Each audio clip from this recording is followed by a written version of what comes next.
Welcome to the Legally Speaking podcast. I'm your host, Rob Hanna. Today, I'm delighted to be joined by Mitra Ahouraian. In 2011, Mitra founded her own law firm, a full-service corporate and entertainment law firm based in LA, where she represents some of the most prominent actors, writers, and directors. Mitra has been named in one of the top 3% of attorneys in California and has been awarded the Super Lawyer distinction 4 years in a row. Prior to this, Mitra worked with globally renowned firms specializing in business litigation, intellectual property, corporate law, before branching off into entertainment. Mitra has also worked in legal affairs at MTV and served as a general counsel to Phoenix Books, drafting publishing agreements for authors including the likes of Larry King. So, a very, very warm welcome, Mitra. Thank you, Rob. I'm excited to be here and excited to do this. It's an absolute pleasure to have you on the show. And before we dive into all your amazing achievements and everything you've done to date, we start with our customary icebreaker question here on the Legally Speaking podcast, which is, on the scale of 1 to 10, 10 being very real, how real would you rate the reality hit series Suits in terms of its reality? It's hard to say because I'm a big fan of Suits. I don't know. I'm just going to go right down the middle and give it a safe 5. Yeah. Do you know what? That's what I gave it, a safe 5 as well. So we'll say 5 and we'll move on. And we'll start where we always like to with our guests. So tell us a little bit about you, your background and upbringing. So I was raised in Los Angeles. I've been here my whole life, although for my sanity, I do travel a lot. And my family immigrated from Iran. And first generation immigrant. And I think that I had a lovely childhood with a lot of family around and a lot of fun activities like dancing. And I took probably every kind of class there was growing up and a lot of extracurricular stuff. Studying and school was always something that I loved and enjoyed. Dreamt of being a doctor when I grew up and went all the way through UCLA, getting my degree in psychobiology, pre-med.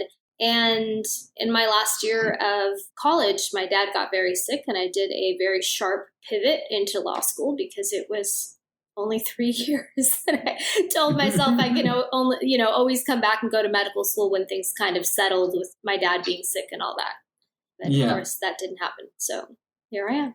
Okay. It wasn't something you grew up wishing to be per se. You thought you'd go down more the medical field. You landed in the legal world. So tell us how then you got into entertainment law. Yeah, I mean, again, that's another thing that wasn't planned. I truly believe that you're guided in the direction that you're supposed to go. And when you need to turn, if you're paying attention, you know to turn. And coming out of law school, it made sense. And, I'll say I didn't go back to medical school because life happens. And I think it was also not very realistic. My dad passed away 2 months after I got my bar results. So I just started working and went to a big firm and got the best job you can get, which is what you do coming out of law school. And so didn't really have a big plan other than it makes sense to do patent law, to practice patent law, because I have a science degree and most lawyers do not have science degrees. So it was a niche. It gave me a leg up. And so I started kind of down that journey. But while I was at this larger firm, I was put on an entertainment case. And I was working on pharmaceutical patents. And then I got moved over to this merger of 2 major entertainment conglomerates. And we had pulled the hard drives from all of the executives because the Department of Justice was doing an inquiry into their pricing practices, as is customary in mergers. And I discovered that the president of one of these companies was teaching courses at UCLA in entertainment. And of course, one, my dad had passed away, so I was looking for ways to fill time and just kind of get through what I was going through. And second, I'm a perpetual learner. I'm always taking classes. And because I was working on this entertainment case, I was like, hey, why not? Maybe I should take an entertainment course, and ended up loving it. And I ended up doing that entire program in entertainment business. So I became very familiar with the business, but also I really resonated with a professor that I had that, as someone who didn't dream of being a lawyer since I was a little girl, I finally met somebody that I really could, was like, okay, I can identify with you. Maybe I can do this. Maybe this career does make sense for me. and ended up partnering up with her and working under her wing and, kind of, forged my own path from there. But that was really the start of my entertainment career. Wow, and thank you for being so detailed and outlining that for us. And you've gone on to achieve so much. You've had a tremendous amount of success. But I wanted to ask, what has been your hardest challenge you've had to overcome in your career so far? Yeah, I think it's very related to that, to the story I just told. I think that I spent my life preparing for another path. And I always felt like I didn't have the advantage of having even mentally prepared myself working in law offices or even kind of paying attention to what lawyers do throughout the course of my life the way I did with medicine. So I always had this sense that I was not as equipped as I would like to have been. And that's been my biggest challenge. Yeah, no, and it's great that you've been able to pivot so successfully in everything that you've done. As I mentioned at the outset, after completing your law degree, you initially worked in corporate law, business litigation, and intellectual property. Tell us a bit about what that was like. It was a journey. I believe in law. There are many ways to practice law. You can end up in-house. You can be at a smaller firm, a big firm. You can have your own practice. And there are also many fields. I had to experience a lot of other things before I found the things I love. For example, corporate law was great, but it was also being in a larger firm in that environment was very much not me. Because although I'm intellectual, I also have a creative side, and I like to even express myself in other ways and be around creative people. And that was a big part of growing up, is kind of having that environment. And so this very white shoot type law firm wasn't for me. So corporate law in that environment wasn't for me. Business litigation, very good at it. I actually taught myself how to litigate, and I won some very high profile cases that were just me. I was the only one working on those cases, and it was very satisfying. And I was good at it, but it brought out parts of me that I didn't want to show up as in the world, because I have a psychology degree. It's easy to be manipulative if I choose to be, or there are things that you have to do when you're litigating that don't always feel good. And I found that I was kind of walking away with an icky feeling inside. And so although it was something that I was good at and in a lot of ways enjoyed, it wasn't how I wanted to show up in the world. So yeah, a lot of interesting experiences along the way, but I think it's all helped me in what I'm doing now. Yeah, absolutely. And you had then, as you mentioned, you transitioned into entertainment law so successfully. So what I would like to ask is any words of advice to people deciding on what area of law they want to focus on, and if they were to pivot, sort of what were words of encouragement? Maybe someone sat there in an area like not relating with at the moment. Yeah, I think pay attention to what you're doing and how you feel and whether it's aligned with who you are. I think that's the most important thing in any field. Don't be married to an idea of a type of lawyer that you want to be or a specific field that you want to practice in, because I think that a lot of people think they want to do one thing, go do it, maybe don't like it or get burned out. Maybe it's not the right environment for them. Maybe it's not the right area of law for them. I would say don't let that be a discouragement, but find your place. And there's a lot of places that you can be. Yeah, no, really good advice. Absolutely understand what you're saying. And then in 2011, you took the courageous move to set up your own firm, which is doing so well. Why did you decide to do this so early on into your career? And what was that process like of actually setting up your own firm? It was crazy because I will say it was almost out of necessity. I haven't had kind of this straight career path. I had, like you said, a lot of pivots. Even early in my career, I had a lot of pivots. I was at a larger firm. Then I went and worked with one of my mentors. And then from there, I ended up going in-house to the book publishing company. And what happened there was the president of that company passed away. And because I had decided that I wanted to also do all of their lawsuits on top of all their, transactional work, I was now in the midst of some high-profile lawsuits that only I could handle. They were shutting down the company. We couldn't have predicted that, the president was going to pass away. They were shutting down the company and had to sell off all of their intellectual property in the course of selling the business. And so they got rid of everyone but me because they needed me. Couldn't sell without the lawsuits kind of clearing out. And I took them with me as a client into a smaller firm. And that situation was me feeling like I just needed the support of a firm. I was a year and a half out of school. At that point, at that moment in time when I had gone into that firm, I felt like there was a lot of stuff going on, like press and like these big cases. And again, like I thought I was not well equipped yet. I might have been, but that was the mindset, and ended up in a situation where all my clients were basically taken from me and almost didn't want to practice law again for a minute. And I took the leap because I wanted to create my own life. And I was very turned off by working at firms where people had different agendas and hierarchies, and also the interaction with clients is very different at other firms versus the relationships that I've managed to foster having my own firm. Yeah, and I completely agree, particularly that point around the relationship. So important. So can you tell our listeners a bit more about your firm and what your role within that encompasses, and basically a day in the life? Well, I handle much of the top level deals, obviously. So being in the entertainment space and working with celebrities, they're coming to you for you and your name. And there are also relationships that I can't really hand off to others. So most of the client interfacing and all of that is me. The high level deals are really all me. An entertainment attorney is very different from an accident attorney or personal injury attorney or a tax attorney or a litigator. Some people luckily only deal with litigators, once or twice in their lives. Personal injury, hopefully only once. You don't see them again after that case. Your entertainment lawyer is somebody that you're going to be with for years, assuming the relationship is going well, really becomes part of your team. And that's one of the things that we were talking about in terms of the relationships that I'm able to build. My clients, I have some that have been with me from day one of their career, day one of my career, when we were just figuring out how to make money, really, and how to make the careers work. And that's a really satisfying thing, is that relationship is something that those relationships are something that I put a lot of effort and conscious effort into.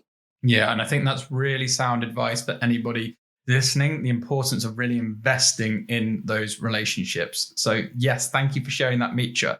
So my next question is, how has your life's path impacted who you are today?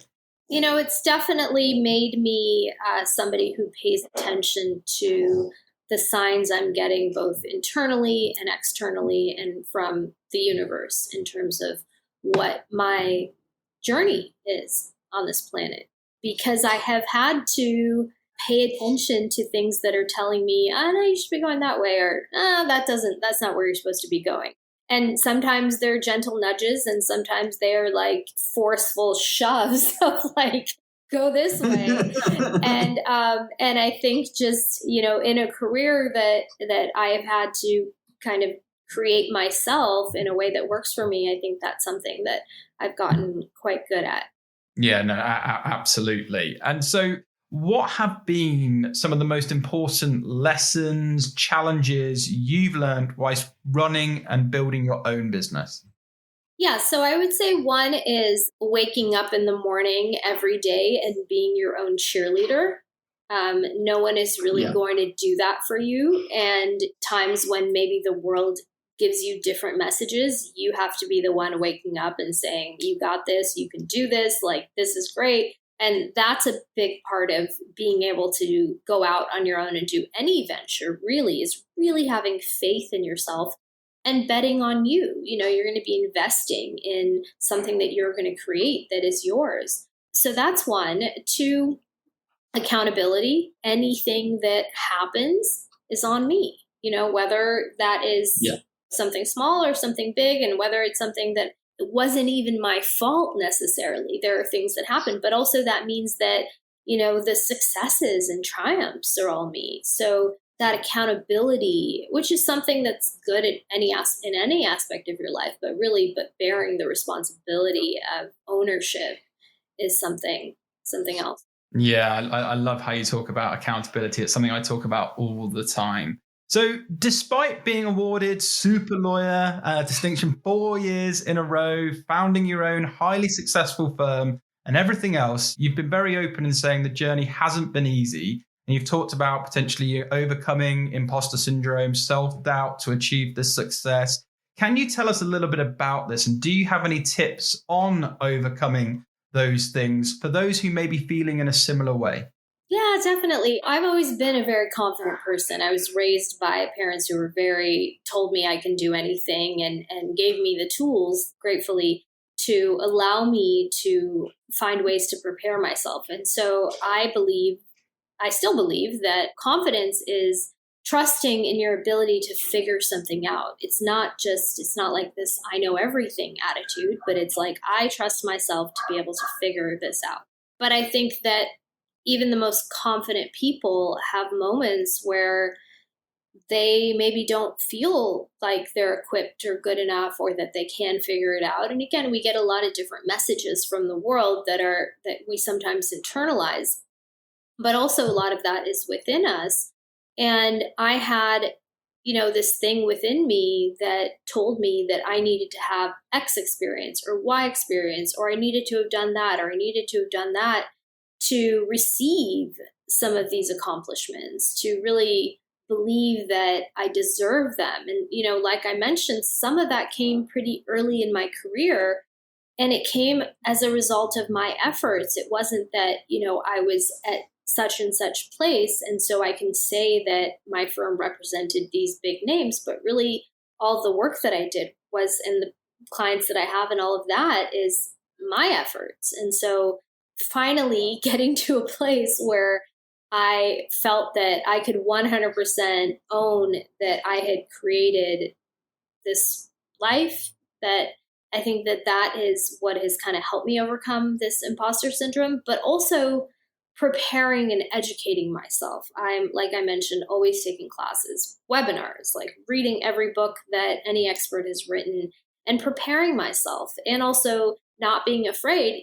Even at this point in my career, I am not afraid to ask questions. I don't know everything. And I am so grateful for the people that are willing to get on the phone with me and sometimes even just consult one another and have a conversation and see, like, is this the best course of action? Like, what's your experience been with something like this? And that's so key to everything. And I think in particular, getting over this kind of imposter syndrome is just preparing yourself so you feel like, no, you deserve to be here. Yeah, I love that. And I think that curiosity for learning, and always, I think so many people feel like I need to know everything. People expect me to know absolutely everything about everything within your sphere of influence. It's impossible to know everything. So I think that's really, really good advice. There's also, I always say this, lawyers, there is no way that I'm going to know the answer to every single scenario that comes up. We have to review case law. We have to do research. There are novel situations that come up every day. And so you're not always going to get the answer off the bat. And that's okay. You want somebody who's not just going to answer you, but is actually going to do the research and homework to give you the most accurate response. So don't expect your lawyer to know everything. Yeah. And if they do, then be worried, because I think sometimes it's impossible to know absolutely anything. So yeah, really, really good advice. So as I was going to say, in addition to all of your achievements, you also served as a board member on Skid Row, Carnival of Love, and Build On. So how do you manage to do it all? I think it's just, passion, things that, you care about, you make time for. The organization that does the Skid Row Carnival of Love is the Wayfarer Foundation, which is founded by Justin Baldoni, who's a very dear friend of mine and also a longtime client. And that started with making sandwiches in his living room on his birthday because that's what he wanted to do, to be of service. And that evolved as sort of his fame and success evolved into this massive endeavor. And he's such a visionary that he created this huge thing. And I'm lucky to be involved in it, a board member, and also legal work that, the organization requires. I've learned a lot about nonprofits and organizing events, and of course use my corporate law background a lot with that. But it's just wanting to be a part of something bigger than myself. And that's why I do some sort of these other extracurricular activities that are based around service. Yeah, and I think it's wonderful that you do such meaningful work on top of all of your legal world. With the legal industry being so competitive, what would you put your own success down to? Never thinking of it that way. Only recently have I thought about the fact that entertainment, because I've heard other people say it recently about how entertainment law is so competitive and so hard to get into and all of that. And I guess so, maybe, but I also think that, there's abundance. And I think that the clients that come to me might not be the same clients that are meant for someone else, and vice versa. And there is, I'm also lucky that I was raised in Los Angeles, and I do have a lot of friends that are, big names in Hollywood just because we grew up together, like very famous people, A-listers, or like we went to school together, or their parents were this, or whatever the case might be. And also people who necessarily weren't going to go into entertainment and found their way and then knew to call on me because they know who I am and they know I'm good at X, Y, and Z. But I would say just not thinking of it as being a competitive industry, and just knowing that you bring a certain value that the person next to you may not be bringing, and vice versa. And there is plenty for everyone. And there is not really this sense of, I'm the only one that could do this, and therefore I want all the clients. I think people resonate with different lawyers differently. Yeah, no, completely agree. And I guess that leads nicely on to my next question, which is around advice. What advice would you give to those thinking of setting up their own firm? Not necessarily law firm, but their own business. Yeah, make sure, one, that you do your research. I have never done any marketing, luckily, knock on wood. It's always been word of mouth for me.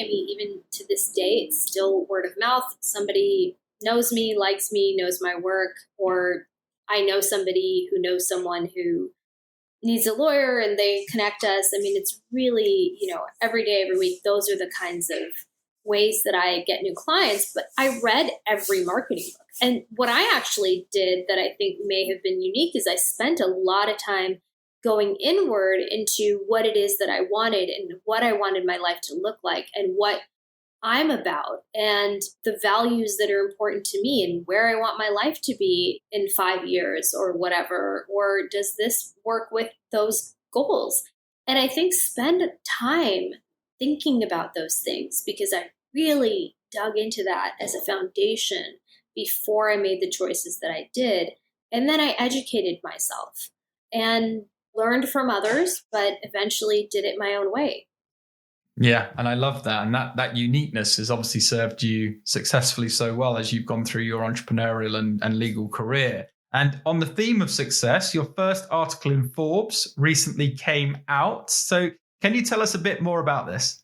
Yeah, I'm really excited. Forbes is kind of like a vision board thing to me. I didn't actually do vision board on it, but it's something that's been in my head and kind of my, one of the things I wanted to accomplish. And I enjoy writing. I miss writing. I wrote creatively my entire life. And I also enjoy helping and educating people. As you know, it's a big part of one of the things that I believe is my duty. And so my first article in Forbes, it was super exciting. I spoke about, I wrote about something that is one of my areas of specialty, which is film finance. There is a word count limit, and that was a bit of a challenge because there's so much, and you probably realized through this conversation, I have a lot to say.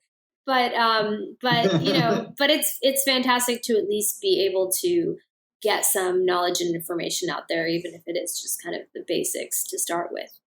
Yeah, and thoroughly well deserved. And so, any words of wisdom that you can share for aspiring lawyers listening in? Yeah, words of wisdom. I feel like we covered a lot of that, but I'm going to recap a little bit. One is find your place. Don't feel like just because you don't like one area of law that you're not going to like all of it. So try a few different things and figure out, what feels good to you. Spend some time thinking about what you want your life to look like, and then pursue opportunities that are aligned with that. And don't be afraid to say no to the ones that aren't. get experience in other areas of law, regardless of whether you think that that's the area that you want to go into. You will get something of benefit regardless of the area of law that you initially work in. And lastly, I will say that get a mentor and also make sure that you are asking plenty of questions. Do not be afraid to ask questions and take classes and read books. There you go. Lots of advice there. And I agree wholeheartedly with all of that. And particularly on the point of mentors, I think they're so valuable. So before we wrap up, you also do a weekly entertainment law exposed room on Clubhouse. What do you make of the platform and generally social audio? And how do you think others can use Clubhouse and the likes effectively? It's a fantastic platform. And it's something that I maybe never would have thought is a way that I want to contribute to the world. I happened on it. And also I happened on it at a time where I was looking to share more knowledge and information as is something that I'm always looking to do. I created and taught a course in entertainment business essentials for the LA Film School. I guest lecture at UCLA. So I'm always trying to kind of be of service in a way where I'm able to help inform and educate others. And when this platform came around, all that really happened was I found myself in rooms where people either had legal questions or there were people who weren't attorneys trying to answer questions that were legal questions. And I was, I would just kind of like slowly raise my hand as like, I can speak to that, or actually that's not right. and there became so much of that it made sense to create a space for that, which is something I was thinking about doing. And as I was thinking about doing that, a colleague of mine, David Weiner, approached me and said, I'd like to do a weekly room on Clubhouse and, let's do it together. And so we established a space. We've been doing it for months now. The feedback has been that we make it fun. We make it entertaining. We are educational, and we just create a space for conversations and for learning. And it's very rewarding, and it's a platform that I did not expect to have found myself on or found a way to be of service in. So it's been great. Yeah, absolutely. I'm a big advocate of the platform, and I know it's how we connected, and I love your rooms and I love everything you're doing. And I guess that brings a close to our podcast, Mitra. So I just want to say thank you so much. It's been a real pleasure having you on the show and sharing your story and journey. Truly inspiring. So I'd like, from all of us on the Legally Speaking podcast, to wish you lots of continued success for the future. But for now, over and out. Thank you. It's been fantastic being here. It was a lot of fun. This week's review comes from JTC_FF. JTC_FF says, engaging and relevant. Rob is fantastic at drawing out a wide variety of people from the profession and allowing listeners to get a better understanding of the legal industry and its many facets. This is innovative and informative. I absolutely love a bit of flattery, so thank you so much for your kind words, JTC_FF. It really means a lot. Make sure to leave a review on Apple Podcasts if you want the chance to be given a shout out next week. Thank you for listening to this episode of the Legally Speaking podcast. If you enjoyed the show and want to help support us, remember to leave us a rating and review on Apple iTunes. You can also support the show and gain exclusive benefits, bonus content, and much more by signing up to our Patreon page, which is www.patreon.com/Legally Speaking podcast. Thanks for listening.